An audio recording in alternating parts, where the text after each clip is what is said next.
hey, listen, you just missed some pretty cool stuff outside. And we did that intentionally just to tease you. In the media business, that's called a teaser. So you've been teased. And for some of you, that's the first time you've been teased in a long time. You know what I'm talking about. So one of the things that's kind of neat, if you go back, you can check this, it's going to be in the archive. You can see some of the things we've talked about. We're going to take another look at some of them here. As soon as I get my camera guy over here, Dan and I are going to take a walk around. We're going to look at some of the other stuff that Grace Industries has here. Remember, you're on the road, you're hanging out on the road with Bobby Halton, and today we're at Grace Industries. So Dan, come on over here. Come on in, guys. Grab some seats while Dan and I kind of look at some of the stuff over here. Everybody how the internet, you know, how digital technology every 18 months expands, which is important. We should all please understand that. So, and much like that, there's going to be some pretty cool announcements from our good friends here at Grace at FDIC. I can't pop the bubble on that, but you definitely want to talk to these folks at FDIC. Surprises are coming. There are things coming at our Emerging Technology Summit. I know Dan will be there. He'll be bringing John with him. They'll be able to talk to you about things that'll really capture your imagination, really capture your understanding of how smart technology is going to improve what we do as a fire service, right? Real quick, we're just going to go through, this is what we're kind of looking at outside. This was in the back of John's vehicle. This is the big monitor, right? And then here's this is the Android pad, right? So, the Android tablet. So, boss, tell us what you're doing. You're filling with toys, so explain to us. This is kind of a recap of what John did for us outside. This is what we call a first-in system. And we use this system for the guys who are their first in. They don't always know how many people they're going to have show up, so you want to have a very simple system to use. So I'm going to put this down because this really doesn't mean anything yet, because if you imagine the response, if you're a guy that's out there in the middle of the night and the tones go off and you're one of a couple guys who just shows up on scene, all you need is this box. You pull this box off of your apparatus and you turn the key on, and you have a simple form of accountability.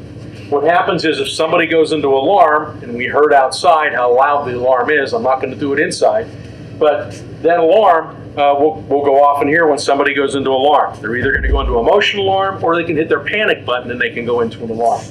So that gives you a very loud signal. You can also... Look at the size of the panic button. No, Simple. seriously. No, gloved hand. Yeah. Oh, yeah. Gloved hand. Yeah. We had this designed all in mind for that purpose. This box right here has an evac button on the top of it. So if you're one of those guys that's out there and you hear the alarm going off, you know someone's in trouble, or if you need to pull everybody out of there, you just come over and press this button and light will flash, and then you'll send an evac tone off to the pass alarm. So those are our motion alarm. What I'm going to do now is the incident has escalated a little bit. You're the only guy that's out there, you had simple accountability, but now someone shows up and they want to run an incident command. They want to run an incident command, and that's very simple. We want to do a part check. Incident's been escalating. What's going on with those guys that are out there? I can select up one, or I can select everybody up on the fire ground. And when I do that, I'm going to call for a par check. And Bobby, I need you to press those two side buttons on there. Okay, here we go. There's a par. He pressed the two side buttons. It came up and I had a thumbs up.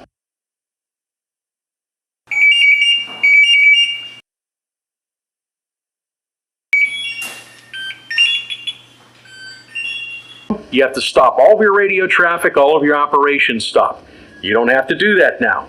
This system runs simultaneously in the background of your radio system that you have. And you have a very simple accountability. Everybody comes up, everybody has received, their par has been received, and now you know. You don't have to listen for muffled audio. You don't have to listen for, did you hear somebody? Did they call in? There's a lot of chaos that's generated from that. We have solved that problem for the fire ground. Here's another thing they solved. So this is great, first in, small job.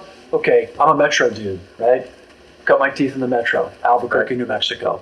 Big department. We get everything but the A&M brass band on the first alarm, right? So when I got an all-hands job, right? I got all my crews on site. Where do I go? We go to the full crew system. Mm-hmm. In the full crew system, for some of you that have seen John in action, John had the full crew system, and he was showing you the full crew system in the back of his vehicle. They did a beautiful job of integrating our product into the back of their command vehicle. This is the full crew system right here. This runs on a laptop or whatever you want to run it on. It's a Windows-based system. I need to really point out that what we have with that tablet is an Android-based system. So they're two different type systems, but they still work together. I can't take the tablet and use the tablet with this device. This right here plugs into your USB port on your laptop. That's all it is. It's a little radio transceiver. And that radio transceiver is hooked up to a set of software that we have that does primarily function the same way as the first in system that we have. So I can do, like I did a PAR check over there, I can do an evac, I can select up everybody on the scene, and I can have instant accountability. Bobby, you called it intelligent accountability. That's what it is, intelligent accountability. So with that, hopefully I didn't bump something here, I'm going to send an evac. That's an evac tone. That's a little bit different than what we had. I squeeze the buttons on the side, I get the thumbs up on the evac tone that's out here. So it's really, as you say, it's really that simple. We've made these and designed these systems for whatever type of firefighting you're doing. Whether you come in with a full crew or whether you come in with a first arrival crew, the first in crew, we have a system that'll work for you. The other thing I need to mention as well, and there's a unit over there called a 5X. If you pop that one off over there. No, 5X. The T-Pass. Grab the pass alarm. Okay. This, as you see right here, this is called the T-Pass 5. The T-Pass 5 has a radio built into it. And when you buy it, it has a radio in it. But we also have the volunteer or the guys who the arriving in first in crews that are out there. They would purchase one of these or could purchase one of these. And we've done this for the people who are running on tight budgets. You can buy one of these devices and it's just an audio pass alarm. So what that does is that solves the NFPA 1500 compliant issues that you have. When you wear this, you're NFPA 1500 compliant at all times. Now, let's say you get one of these, but now you want to make it a T-Pass. You get a little bit more money, some grant funding that comes along, and you want to go into an accountability system. We've sold you a 5X. It has a radio in it, but the radio isn't turned on. We sell you an electronic key. The electronic key turns on the radio on it, and then you can operate with all the other systems. So we've done this to scale the systems for you. We know what it takes. We know what you guys need to do out there and how hard you work for money and what you have to do for money. And so we have that in mind. So operationally, we build a system for you, and we also have a budgetary system we put together for you. And no Chinamen were enslaved in order to make these. Boy, you said that. That says a lot. Right behind these curtains, all of this product was designed and built and is manufactured by people here in the United States. All of the materials that went into this have come from about 20-mile radius around this facility. So this is American made, it's American born, and that's what we do. Gosh, I'm an American firefighter. Boy, you probably ought to have a pass alarm. Huh? Not to go all nationalist on you, but I'm an American firefighter. So I would like to use American equipment. Everything is made in the USA. Yes. And assembled right here. Yes. At this plant. And we walked through, we saw some of these lovely people. They have great working conditions. It seems like a wonderful place. I mean, it's an iconic part of the country. It's absolutely gorgeous. If I was going to hide bodies, I'd come here. I mean, it's absolutely beautiful. So, fantastic. Anything else, product-wise, you want to talk about before we sit down? I think we've covered all the products. Well, we're going to grab some seats. So, hey, thank you so much. We got some neat people looking at us here and chiming in, and thank you so much for doing that. It's really fun. Again, we're here at Grace Industries, which is located right here in the great state of Pennsylvania. We're visiting with John Flynn. He's the chief of Hermitage Fire Department. My good friend Dan Iovin, and Dan is the owner of firecompanies.com, and he's also a volunteer firefighter and has been for, what, 35, 40 years now? 30 years, and a great guy. Dan's done some great stuff with us with fire engineering and all around the place. And of course, our host from Grace Industries, Dan. So one of the things that plagues the fire service has been accountability, and we could talk about actual incidents, but we really don't want to go there. So when we're talking about accountability on the fire ground in particular, we looked at the first arriving system, which up to now, I don't think we've ever really addressed it. In other words, first arriving companies in most municipalities, when they show up, basically just have to go to work. And And so as we go to work, quote unquote, go to work, we're really at high risk, right? Especially if we have a rescue. In other words, when we talk about 2 in, 2 out, and which is a great, concept, oftentimes the one caveat to 2 in, 2 out is what? No rescue, right? So if we roll up and we've got a crew 3 or 4 or 2 or whatever we have, and we go into effect rescue, who knows where we are or if we're in trouble. That popped to my mind the minute I was looking at that system, and I said, wow, because oftentimes as a battalion chief, and I don't know if this happened to you all, but I would roll up and had great troops, and we always talked about, hey, 2 in, 2 out and all that good stuff, but the troops would come out and tell me, boss, we thought we had a rescue, or we thought we saw movement behind the curtain, or 2 guys in a pink Cadillac with Utah plates told us there's somebody at the window. They had their reasons for being in there. But had something happened to them, I wouldn't have known that, right? I would have had to call a PAR. And so when we talk about calling a PAR, and John, that's why I got John and Danny with me. I don't want to just be saying this is just my opinion. But when you call a PAR, let's say you're working a bigger job, working fire, 3 engines, maybe a truck, squad, a couple of ambos, and of course you have like 4 or 5 people you don't need, battalion chiefs and whatnot. Just kidding. I was saying that. So you've got a lot of folks, right?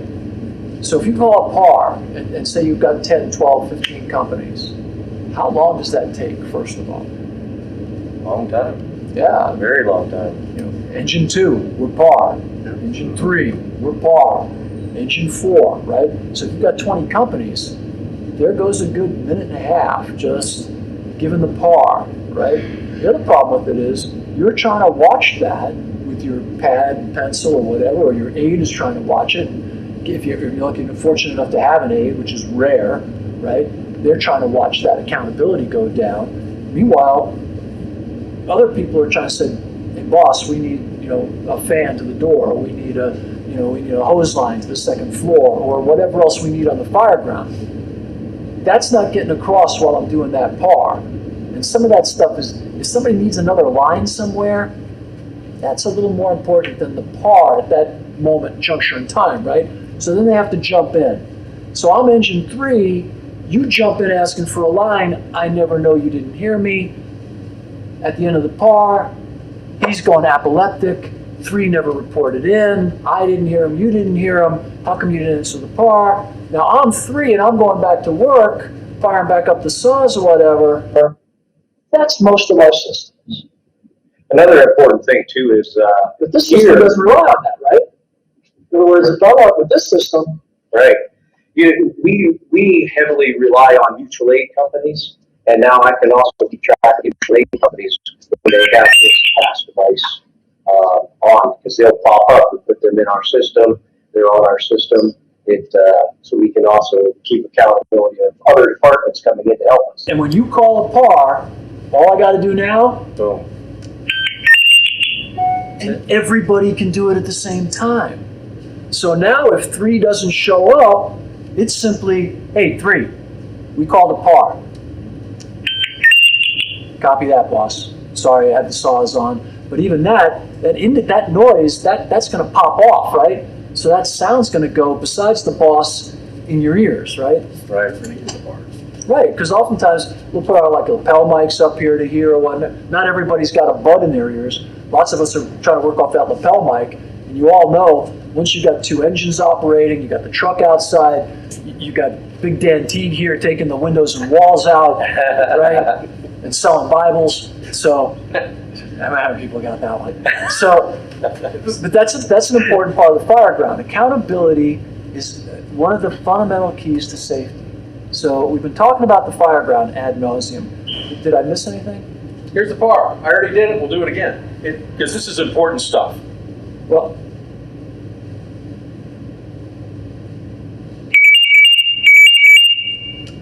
That's your PAR. you all hear that. If you can't hear that, you're my age. But you'll hear that. That was loud, right? That was loud. That was good. That's what I want on my fire ground. right? Rather than me saying, command to engine 2 or par all units and going through that Kobayashi Maru of nonsense, right? That's quick. So let's jump off to a couple of other things we're pretty familiar with. What happens?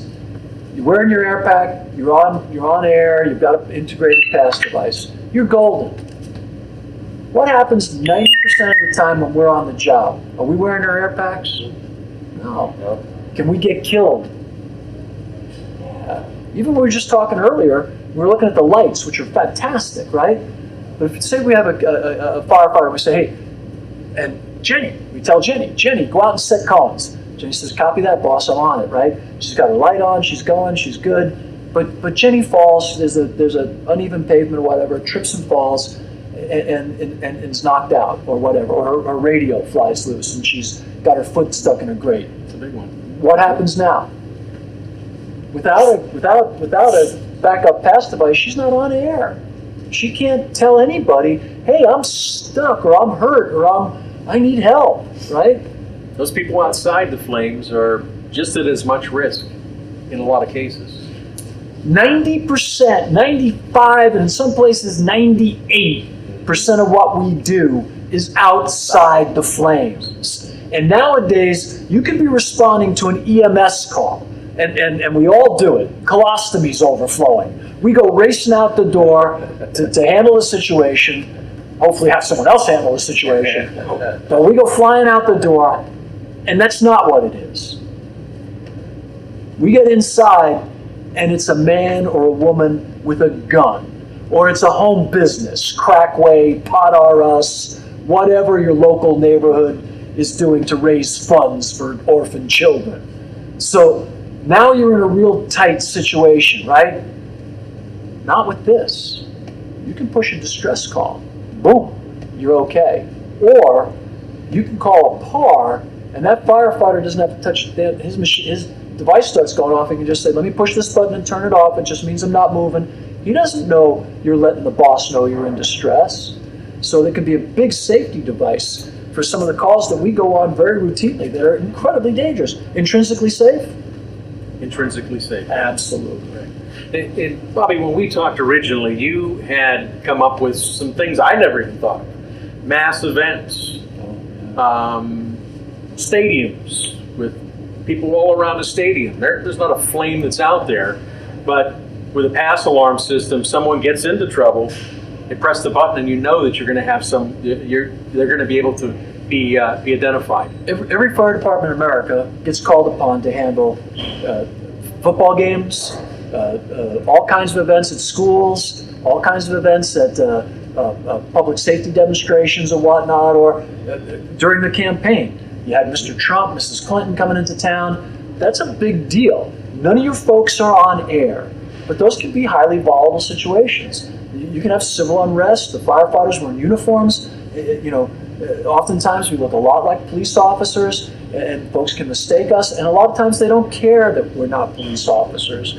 Recently, one of the bad guys said that in an interview, that the firefighters and the policemen are one and the same. So that's another important use of it. Another important use, and I'll just speak to this because it was a tragedy where I live. A firefighter who responded with us in my volunteer job. He was a career guy. We had some flooding, and this was a couple of years back, and he fell into a ditch by the side of the road. They were clearing some houses. He was walking with his crew. He was the officer. He disappeared. Crew thought he went back to check on the family. He'd fallen into a ditch, and he drowned. He passed. But we didn't know he was missing. And we don't know how long we didn't know he was missing. Nobody checked their watch and said, gosh, Tom's missing, start your stopwatch. We lost a firefighter because our accountability is all in our packs. Can you program a person's name into this? You can. John's gotten very, very good at that. Yeah. It's How hard is very, very easy. With the iPad or the other system, it's very easy to program the name into it. So what are you thinking, Danny? Well, I just, if I had the money and I wanted to go out and buy my own, if the fire department couldn't afford it, I can buy my own. Yeah, that's one of the things. Or if your department had the system. Had the system, and you wanted to put it on, sure. We have a couple different ways that people approach that whole concept. One is they will identify in their system that's been programmed up by seat identification and by apparatus. Riding positions. Riding positions. And they'll handle it that way. Other people, everybody has their name assigned. I think you guys have your names. names. Yeah, everybody has their own pass alarm with their name assigned to it, and that's how they handle that.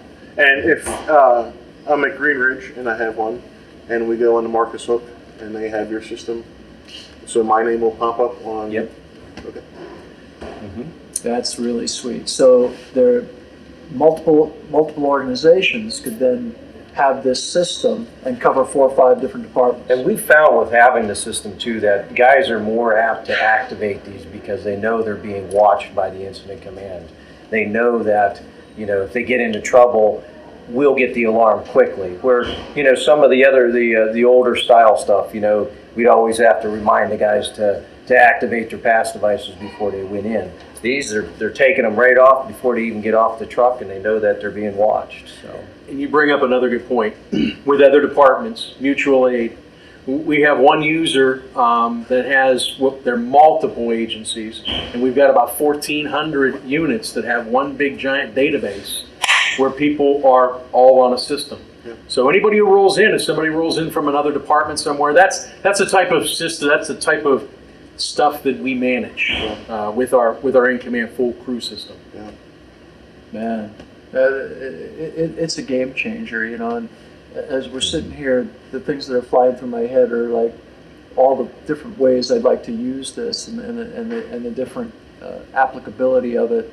And I think it's so critical. One of the things we really struggle with too in terms of riding positions when you brought it up is that in many of our organizations, and people can say whatever they want to say about we never work alone and all of that stuff, but we have things like the outside vent person, or we have things like the rear. There was a standard fireground function to get the rear, right? And your job was to go and make sure that the rear was opened up and folks could get in and out, right? Incredibly important on a commercial job. You always got to open the rear first before people go through the front door. You got to have 2 ways out all the time, right? You want to get trapped between the fire and a locked door, especially a commercial door. But it's the same thing on residential. So. And that's generally one firefighter. We have firefighters that do 360 when they arrive. Sometimes they're the incident commander, or they're the first arriving. And so this way, now they're on a device that can at least notify people that they're somewhere on the grounds going through. You could have an animal trap you. I've experienced that myself, where I hopped the fence and met 2 pit bulls that were not happy to meet me, right? And look, they never hurt me, but I mean, I wasn't moving till the owner came, and it took a while. The only reason they knew I was back there because I was screaming like a little boy. Took away my bicycle. But with this, I could notify command, hey, I'm in trouble, right? I'm around the building. Or we talk about Newport, right? You send somebody to take the shuttle, the door.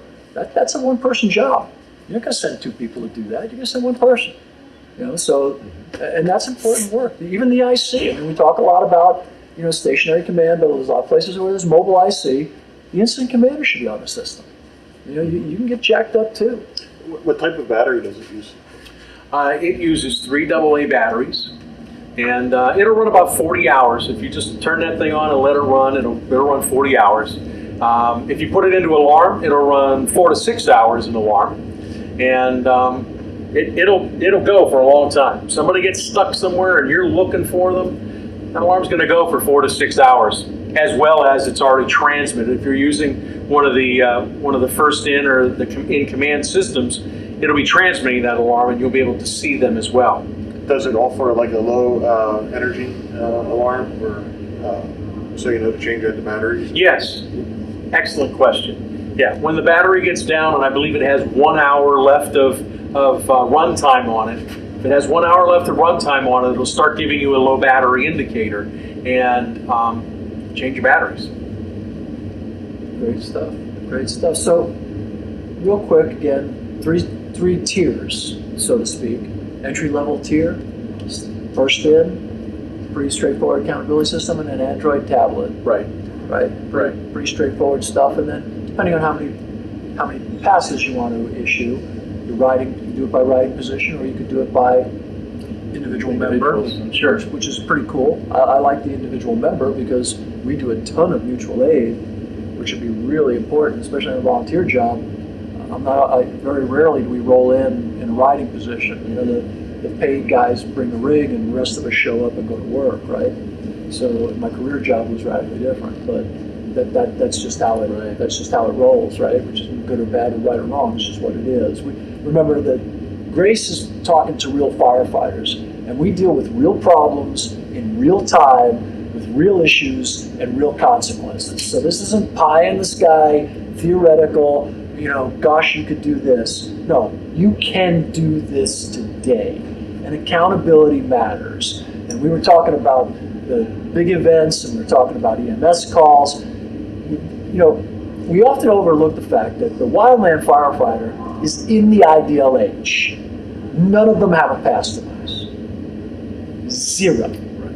So if I'm working for Cal Fire, or if I'm working for some hotshot crew, I'm going to be speaking up. Why don't we have pass devices? Because you can go out in a fire line and you can get separated just as easily as anybody else can get separated while you're doing these kinds of things. I worked fire lines for quite a bit when I was younger, and you could be setting, you could be doing all kinds of work, you could be just checking the line, and you could be off the line and have anything happen to you, even a medical emergency. We didn't talk about that. You start having a medical emergency, heart attack, a stroke. You can push the button to get help. Wildfire's part of your world too. It's your day. You had some wildland stuff in California.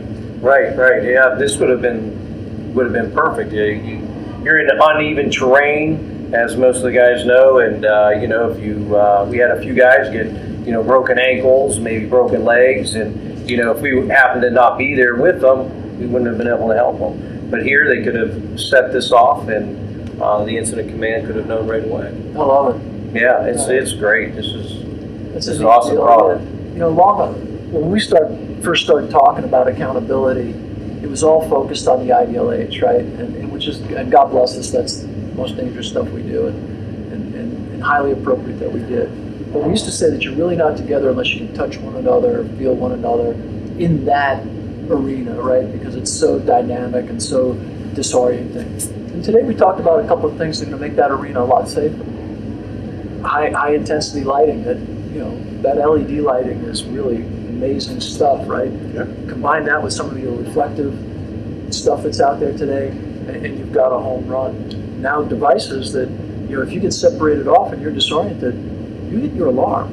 You might have all the air in the world at that juncture in time, but you get nervous, and I don't care who you are. I mean, people always say, you get down in the yoga position, do your Zen Master stuff. If you think you're going to run out of air and die, Zen Master, my Aunt Fanny, you're gonna start sucking that bottle, right? And the next thing you know, you're going to be low on air. So you hit the button, and help's on the way. And one thing that just came to mind, that area I told you had 1,400 units. Yeah. Those are all secondary pass alarms. Right, because they all have it on They their already pack. have it on their packs, but they carry them as secondary pass alarms. It's funny. The fundamental doctrine of the American Fire Service is that fundamentally our job is to put water decisively on the fire. That's it. The best way to do that is with 2 lines. Not 1 line, 2 lines. I can't tell you how many pictures I get every week where there's 1 line going into the fire. A 1-line fire. A 1-line fire is a mistake. A 1-line fire is someone who wasn't paying attention. There's got to be 2 lines in. Why?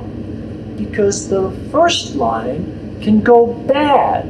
It can get crimped. It can break down. You can suck debris through the line and clog your tip.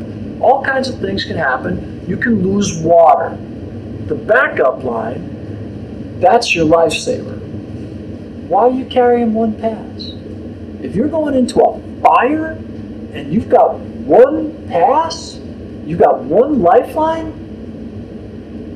good luck. Because when that fails, you're done. You don't have any way to let people know you're in trouble. Yeah. If my department wanted to get these, where would they go? They could go to gracefirefighter.com. That'd be your starting point, and then from there, we'll figure out what we want to do with you. Okay. But we'll take care of you. That's what we're going to do with you. Okay. Look what we have here. We got a drone. That's the agency. It's the agency that coming to get us. But you know, so if you have an SCBA and you think, oh, it's got a pass device in it, that's fine. This is your backup. But when you take that off, you still have this, right? And obviously, most of the other environments we go into aren't nearly as dynamic as a fire, but they're nonetheless deadly, especially when you look at the road hazards lately. Right? Firefighters get hit all the time, and it's a pretty amazing deal. It would be kind of neat to even talk about, you know, the cops when there are on our scenes. You know, you could easily hand them out to the local PD who are doing traffic for you, or doing perimeter control, or whatever they might be doing, or guarding the hose lines. Say, hey, here's a pass. Just hang on to it. Why do I need that? So you're in the system. Yeah. We know where you are. We want to take care of you too.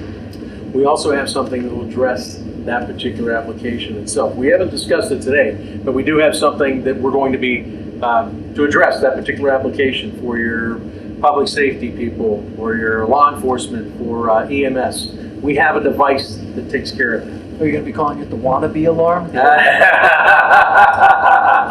See what does every cop and firefighter have in common? They both want to be firefighters? All I can say is stay tuned. Well, yeah, the reason they're not firefighters, they couldn't pass the background exam.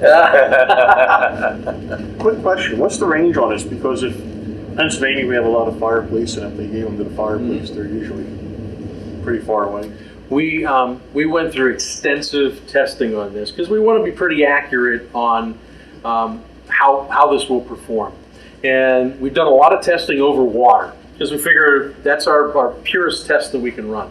We've done up to 1.9 miles over water. Okay, now when you go inside of a building, all bets are off. The type of structure, material, all that kind of stuff. But one of the things that's very cool about this is each one of these act as a repeater. So when you go into a structure and you have multiple people out there, your PAR checks, your alarms, they all bounce through each other and they find their way back out to the incident commander. So that's key and critical here. We're not just talking about from point A to point B, will it work directly to the incident commander. If there's other people out there, they're also going to expand that. So they're all networked. They all work at the right time. It's called smart signaling. We've patented. Yeah. We did that's exact. I was just thinking the same thing when you're doing shuttle operations, because you send somebody a couple miles down the road, or right. We did a test, and there was a big commercial building that we went into. Has a lot of computers, a lot of robotics in it, and we were able to get in at least 600 feet into that building, so without losing any type of signal. So, yeah. And when you also have a repeater. So we have a device that's called a repeater. It looks similar to this, a little smaller in form factor. just like we have for radios. And we didn't use that for that test. Yeah, but they have one available. Right. If you can run in and you know you're going to have a signal issue. Now they've already tested out their biggest structures where they know they're going to have issues. So they know when they roll up, we're going to have to maybe rip off a repeater and use a repeater in there. For a high-rise job or something, drop one of your high-rise kits, so if you're Right. going up a few floors, Right. just to give you that added boost. Right. That's sensible. I like that. I like that. So that was a great question. Yeah, well, so I guess we can feed you now. You think that's cheap? So I apologize. We're in a metal building, and I'm having a hard time getting my tweets to load. How many times have you had to say that, right? So, yeah, and I apologize. If we have some great questions, we'll get back to you. We'll fill you in. But again, we're at Grace Industries. We've got a few minutes left. I want to ask a couple of closing questions. But we're at Grace Industries right here in Pennsylvania with a product that's all American made. It's sold by Americans. It's built by Americans right here in Pennsylvania. That's an important part of who we are. We're the American Fire Service. And if you're watching us outside of the United States, then you want to be an American firefighter. And we feel bad for you. So I'm just teasing. But I have to go to Australia in a couple of weeks for the AFAC show, so you got to be careful. no, I know. I'm not going to Australia. I have your cell phone number. We've got great friends coming from Australia at FDIC this year. And Dan, you'll be at FDIC with us this year. And I will. John's coming, so you'll be able to get your questions answered by some folks that not only make the equipment and can talk to you about all the technological stuff that Danny was bringing up, but John can also talk to you about how he uses it in the real world. He can show you how it works in the real world. And that's really important. And there was a lot of really important stuff that we talked about, but the most important thing we talked about is the fact that our job as incident commanders or as firefighters is to take care of one another. And this is just another way to take care of one another. At the end of the day, if that's all you ever do is take care of each other, you've done a lot of good, right? And we're bound to the good. Marcus Aurelius said it. For my part, I'm bound to the good. And that's who we are. We're bound to the good. This is a good product made by good people for a good purpose, to save firefighters' lives or reduce injury. That's all it's for. That's all it's for. It was built for you. If you got one on your air pack, good. Have a backup. It's why you have a spare tire in your car. It's why you have life jackets on your boat. It's why they tell you on an airplane, grab the seat in case you need to use it for a flotation device. And if you're buying that line, I'm just kidding. But it's why they put parachutes on military planes, because they care about the military people. Obviously, American doesn't care about me. But this is an important part of it should be part of your standard equipment. I don't understand why it isn't. And for 99% of the other work that we do, it's critically important that we know where one another is and that we can talk to one another without having to use the radio, because there's times when we're compromised, there's times when we can't get to our radios, or there's times when there's radio traffic going on that we can't break in on. And we've all been there. We've all been on the fire ground with those situations. And it's not throwing stones at anybody, but it happens. And it happens to me, and it happens to you.